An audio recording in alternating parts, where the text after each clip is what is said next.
myself Shilpa Katavale from SCS Girls Junior College, Paspaudi, Nagpur. We have already started the chapter reproduction in lower and higher plants, and we will study about the double fertilization. Double fertilization is unique characteristic of angiosperm. ये सिर्फ angiosperm में पाया जाता है और बहुत ज्यादा complicated बोल सकते हैं, यहाँ पे कॉम्प्लेक्स फर्टिलाइजेशन प्रोसेस है. फर्टिलाइजेशन, डबल फर्टिलाइजेशन पढ़ने से पहले हम थोड़ा सा फर्टिलाइजेशन के बारे में पढ़ेंगे. यहाँ पर the process of fusion of male gamete with the female gamete to form diploid zygote is known as fertilization. Simply अगर मेल गमीट फीमेल गमीट के साथ फ्यूज होता है तो हम उसको फर्टिलाइजेशन बोलते हैं. Means fusion of male gamete with the female gamete is known as fertilization. Then double fertilization. Double fertilization means the fusion of one male gamete with the egg and that of another male gamete with secondary nucleus is known as double fertilization. अब double fertilization में क्या होगा? दो male gamete होंगे. हम पढ़ चुके हैं दो मेल गमीट ही होते हैं. मेल पोलन ग्रेन जो है दो मेल गमीट को ही लेकर आता है ओव्यूल के पास. तो दो मेल गमीट सिनर्जीड के थ्रू रिलीज होते हैं. उनमें से एक male gamete, one of male gamete fuses with the egg nucleus and form zygote. Egg के साथ फ्यूज होकर वो जाइगोट तैयार करता है. And second male gamete fuses with the secondary nucleus and form the primary endosperm nucleus. जो दूसरा male gamete आया है वो सेकेंडरी न्यूक्लियस के साथ फ्यूज होकर प्राइमरी एंडोस्पर्म न्यूक्लियस यहाँ पर तैयार करेगा. इस तरह से डबल फर्टिलाइजेशन मीन्स दो बार फर्टिलाइजेशन हो रहा है. फर्स्ट मेल गमीट का एग के साथ, सेकेंड मेल गमीट का सेकेंडरी न्यूक्लियस के साथ. That's why this process is known as double fertilization.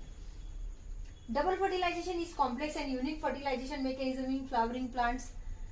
It was discovered by Nowotny in liliaceae plant like Lilium and Fritillaria. Double fertilization की जो process है ये नवाची ने डिस्कवर की थी.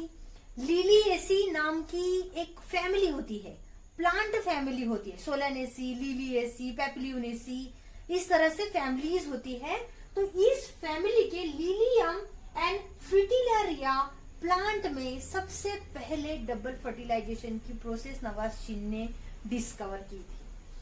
After the pollen grain has reached the surface of the stigma, it generally germinate and form the pollen tube, which penetrate the stigma, style, ovary chamber, and then enters the ovule. अब ये हम pollen pistol interaction में पढ़ चुके हैं. Pollen grain transfer होता है, transfer of pollen grain from anther to the stigma, then pollen germinate on the stigma, there is a recognition by the stigma, and after that, after the recognition, there is a formation of pollen tube, and these pollen tube migrate or develop through the style. हम पढ़ चुके हैं या this is stigma. यहाँ पर stigma पे जो pollen grain आया है ये अगर जर्मिनेट होता है, if pollen grain germinate then pollen tube formation takes place which passes through the style. ये स्टाइल से जो है गुजर कर ओवरी तक पहुंचता है, reaches to the ovary and penetrate to the ovule. Ovule में एंट्री करता है. बट पोलन ट्यूब के एंट्री के कुछ और भी टाइप्स यहाँ पर हम देखने वाले हैं, डिटेल में थोड़ा सा पढ़ेंगे. Growth of pollen tube is guided by chemical secreted by synergids.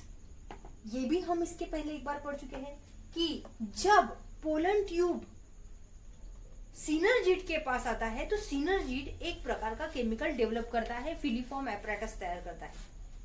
वो डिसाइड करता है कि दो हमारे पास सिनर्जिड्स है तो दोनों में से कौन सा सिनर्जिड पोलन ट्यूब को एंट्री देगा. उसके बाद ही पोलन ट्यूब की एंट्री एम्ब्रियो सैक में होगी. मीन्स यहाँ पर जो एम्ब्रियो सैक है यहाँ पर दो सिनर्जिड है, this is first and this is second. Both synergids form the chemical and form filiform apparatus, which identify the pollen tube and decide that which synergid is responsible for the entry of pollen tube. कौन सा synergid pollen tube के entry के लिए ready है या फिर कहाँ से pollen tube synergid के थ्रू एंट्री करेगा. Then porogamy. अब हम बात कर रहे हैं पोलन ट्यूब की एंट्री एम्ब्रियो सैक में कैसे होगी, इसके कुछ टाइप्स यहाँ पर दिए हुए हैं, तो हम उनके बारे में यहाँ पर पढ़ेंगे। Porogamy pollen tube usually enters ovule through the micropyle. It is termed as porogamy. Generally angiosperm में पोलन ट्यूब जो है ये माइक्रोपाइल के थ्रू ही एंट्री करती है। हम अभी तक ऐसा ही पढ़ते हुए आ रहे हैं, ठीक है। तो इसको बोला जाता है पोरोगैमी, means pollen tube enters in the ovule through the micropyle. Ovule में माइक्रोपाइल के थ्रू ही क्या करेगा, पोलन ट्यूब एंट्री लेगी, तो हम इसको बोलेंगे पोरोगैमी। नहीं chalazogamy, in some cases pollen tube is found to enter through chalaza, known as chalazogamy, but in some cases pollen tube जो है वो chalaza and opposite to the micropylar end, जो चलाजा एंड है ये micropyle के opposite में present है, यहां से अगर पोलन ट्यूब एंट्री लेती है तो हम पर्टिकुलर इस प्रोसेस को चलाजोगैमी बोल सकते हैं। मीजोगैमी, समटाइम्स पोलन ट्यूब में enter through integuments known as mesogamy. अब ऐसा भी हो सकता है किसी किसी केसेस में कि पोलन ट्यूब इंटेग्यूमेंट को पेनिट्रेट करके ओव्यूल के पास चली जाए, जैसा कि हम यहाँ पर देख सकते हैं। दिस इज पोलन ट्यूब, यहाँ से इंटेग्यूमेंट को पेनिट्रेट करके ओव्यूल के पास न्यूक्लियस में उसने एंट्री ले ली है, तो इस टाइप को हम मीजोगैमी में काउंट कर सकते हैं। Finally it penetrate embryo sac of ovule through the micropylar end. अब तीनों केस में यहाँ पे तो कोई बात नहीं है क्योंकि माइक्रोपाइलर एंड के थ्रू ही यहाँ पर एंट्री हो रही है। यहाँ पर पोलन ट्यूब का डेवलपमेंट भले ही चलाजल एंड से हो रहा है, बट वो एम्ब्रियो सैक में जो एंट्री ले रहा है वो माइक्रोपाइलर एंड के थ्रू ही जाएगा। मीन्स चलाजल से इसने पोलन ट्यूब ने एंट्री ले ली है, बट एम्ब्रियो सैक में जो एंट्री लेगा दिस इज माइक्रोपाइलर एंड, ये माइक्रोपाइलर एंड की तरफ आता है और बाद में ये सिनर्जिड में एंट्री करेगा। In mesogamy pollen tube penetrate the integument but move toward the micropylar end. यहां से एंट्री ले ली है इंटेग्यूमेंट से, बट ये मूव कहाँ कर रहा है, डेवलपमेंट इसकी किसकी तरफ हो रही है, माइक्रोपाइलर एंड की तरफ। अब ये माइक्रोपाइलर एंड की तरफ डेवलप होगा और वन ऑफ सिनर्जिड के थ्रू ये एम्ब्रियो सैक में एंट्री लेगा और जो भी मेल गमीट उसके पास प्रेजेंट है उनको ये रिलीज करेगा। Pollen tube carrying male gamete penetrate one of the synergid. कोई भी एक सिनर्जिड से पोलन ट्यूब एंट्री लेगी एम्ब्रियो सैक में। Filiform apparatus of synergid are responsible for the entry of pollen tube, or we can say here attract the pollen tube. Synergid में filiform apparatus present होते हैं। Simply हम synergid का structure यहाँ पर draw करेंगे। यहाँ पर कुछ इस प्रकार से सिनर्जिड का स्ट्रक्चर में फिलीफॉर्म apparatus डेवलप होते हैं। यहाँ पर ये फिलीफॉर्म apparatus रिस्पॉन्सिबल होते हैं to attract the pollen tube. Pollen tube को ये अट्रैक्ट करने का काम करते हैं और पोलन ट्यूब को जो फिलीफॉर्म apparatus अट्रैक्ट करेगा वो वहां से पोलन ट्यूब जो है वो एंट्री लेगी। तो यहाँ पर बोला गया है कि कोई भी एक सिनर्जिड से फिलीफॉर्म apparatus क्या करेंगे, पोलन ट्यूब को अट्रैक्ट करेंगे और वहां से पोलन ट्यूब की एंट्री होगी। Watery content of synergid are absorbed by the pollen tube, which then rupture and release the content, including two non-motile male gamete. Tube nucleus degenerate by this time. अब यहाँ से pollen tube ने entry ले ली है।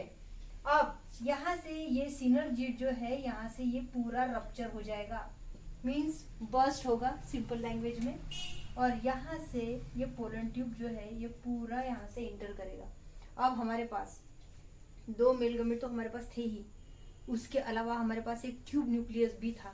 ये tube nucleus जब तक synergid यहाँ पर बर्स्ट नहीं होंगे तब तक प्रेजेंट रहता है, और जब यहाँ से पोलन ट्यूब की एंट्री होती है, सिनर्जिड से एंट्री होती है, सिनर्जिड यहाँ पर बर्स्ट हो जाता है, रप्चर हो जाता है और मेल गमीट रिलीज करने का टाइम यहाँ पे आता है।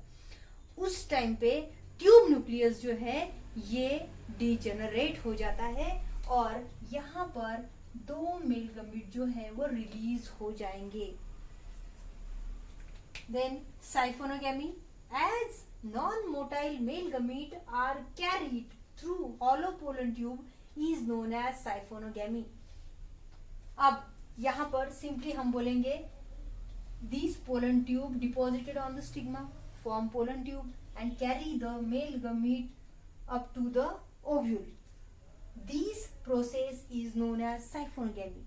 पोलन के जर्मिनेशन से लेकर पोलन को स्टाइल के थ्रू कैरी करते हुए लेकर जाना और ओव्यूल तक मेल गमीट को पहुंचाना, पूरी इस प्रोसेस को साइफोनोगैमी बोला जाता है। The release male gamete brings about double fertilization, और जो भी दो male gamete, these are two male gametes, these two male gametes are responsible for the double fertilisation.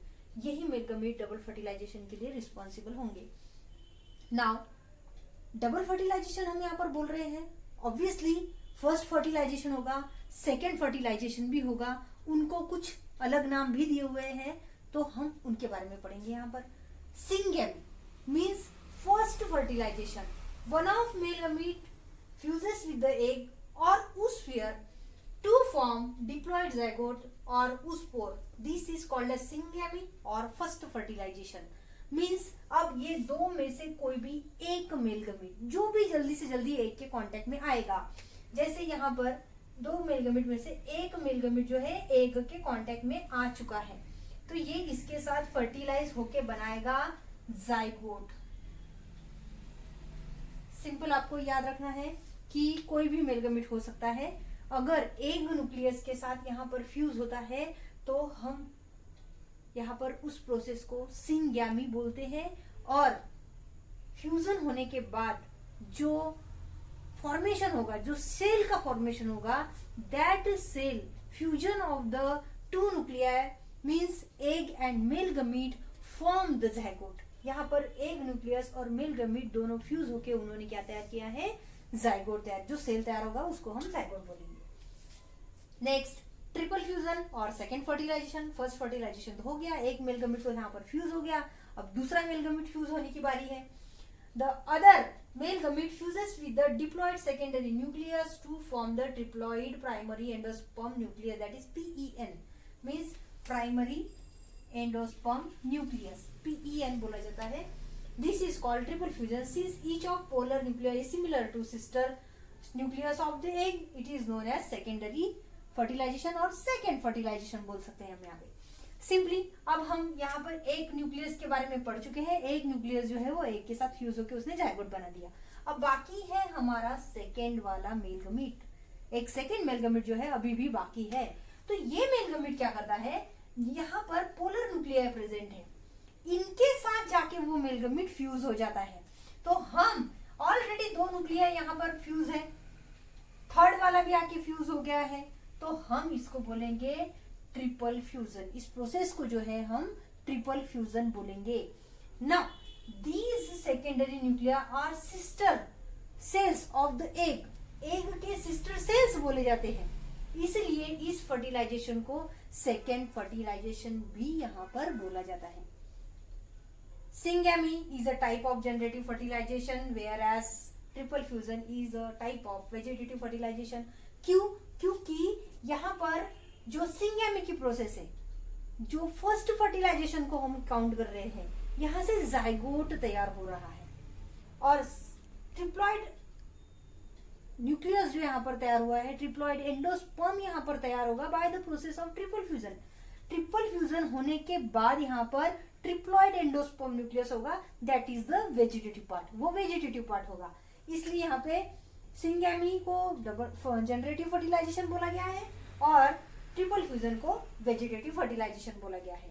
Here both male gamete participate, that's why this process is known as double fertilisation.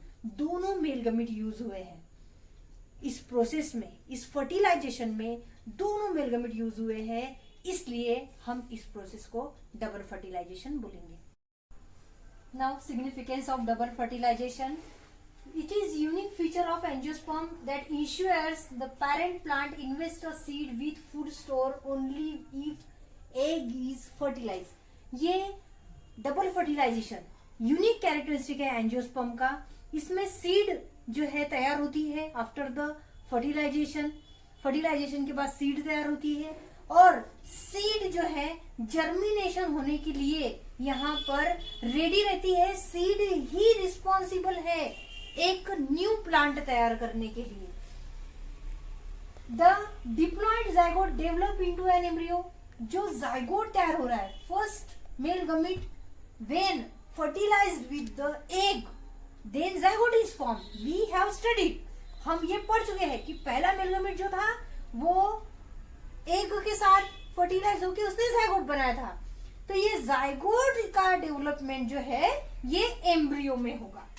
ये zygote जो है embryo में यहाँ पर develop होगा, और जब seed का फॉर्मेशन होगा तो ये एम्ब्रियो जो है वहां पर रिस्टोर रहेगा। जब हम सीड लगाएंगे तो ये एम्ब्रियो ही रहेगा जो रिस्पॉन्सिबल होगा न्यू प्लांट तैयार करने के लिए। मीन्स हम सिंपली क्या बोल सकते हैं, zygote develops embryo and develops are responsible for the new plant. Embryo का काम है कि यहाँ पर वो एक नया प्लांट तैयार करे। Diploid primary endosperm nucleus develops into nutritive endosperm tissue for the developing embryo. अब हमारे पास सेकेंड फर्टिलाइजेशन में ट्रिपल फ्यूजन में एक ट्रिप्लॉइड एंडोस्पर्म तैयार हुआ था। What is the function of triploid endosperm? That is triploid primary endosperm nucleus. It form endosperm, ये एंडोस्पर्म तैयार करता है। Endosperm means nutritive tissue. Endosperm का मतलब क्या होता है, न्यूट्रिटिव टिश्यू। और ये न्यूट्रिटिव टिश्यू क्या करेंगे, जो एम्ब्रियो तैयार हुआ है, जाइगोट का डेवलपमेंट जो एम्ब्रियो में हो रहा है, तो ये एम्ब्रियो जो है इसको न्यूट्रिशन मिले, इसको न्यूट्रिशन प्रोवाइड करने का काम यहाँ पे एंडोस्पर्म करेगा, जो एंडोस्पर्म हमारे ट्रिपल फ्यूजन की प्रोसेस से हमको मिला हुआ है। ट्रिपल फ्यूजन की प्रोसेस के बाद एंडोस्पर्म का फॉर्मेशन होता है, और ये एंडोस्पर्म न्यूट्रिशन प्रोवाइड करता है developing embryo. It restores the diploid condition by fusion of haploid male gamete with the haploid female gamete, that is through the syngamy. अब ये हम मेगास्पोरोजेनेसिस में और माइक्रोस्पोरोजेनेसिस में पढ़ चुके हैं। By the process of meiosis, megasporogenesis में एग सेल तैयार हुआ था, और माइक्रोस्पोरोजेनेसिस में मेल गमीट तैयार हुआ था। अब जो मेल गमीट एग के साथ फ्यूज हो रहा है वो भी हैप्लॉइड है, और एग सेल भी यहाँ पर हैप्लॉइड ही है। Means this is single n plus single n means diploid.